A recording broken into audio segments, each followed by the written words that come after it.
I just went to the bathroom, but I never thought it would cost me my life. That moment of cool air was seen by a drunken man. I quickly put on my jacket and lowered my head, rushing back inside, but fear followed close behind. Within seconds, the drunk man pushed open the wooden door with a wicked smile. Even worse, he called in a few drunk security guards from the construction site. They were always loud when drinking, and now they acted like wild animals. The man sat on the bed, taunting me and my boyfriend. Hey, I tell you what, I just want one little piece. I just want Hey, Kurt, why don't you come in here? Disgust and panic rushed through me, my heart pounding out of my chest. His coworkers didn't stop him.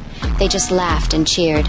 I saw Jack's face turn cold, anger burning in his eyes. He stood up and kicked the drunk man under the bed, but the man got up again, still refusing to stop, even trying to crawl into our bed. Jack didn't want to make things worse, so he held back his rage and closed the door. But the man broke in again. His coworkers pretended to stop him, but they were all on his side.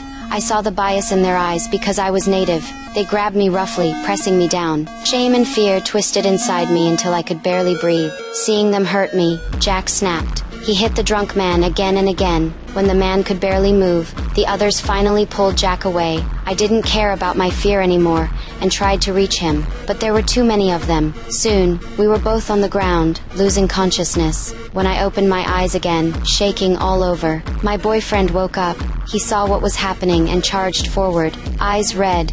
I used that moment to crawl under the bed and try to escape. I turned back, tears in my eyes. That look between us was our last goodbye. He gave his life for my chance to live. I ran out the door into the freezing wind and blinding snow. There was no signal, no people, only endless white. I ran barefoot through the snow, too cold to even feel pain. I couldn't stop because if I did, I would never get up again. The night grew darker, the wind colder. My mind was fading, but I kept telling myself to survive. The next day, a hunter came up the mountain. He saw footprints and spots of blood in the snow. His heart tightened as he followed the trail. Soon, he found signs of struggle. Then, he noticed a faint shade of blue in the white snow. It looked so out of place. He walked closer. When he finally saw what it was, he froze in place. I had already turned into ice.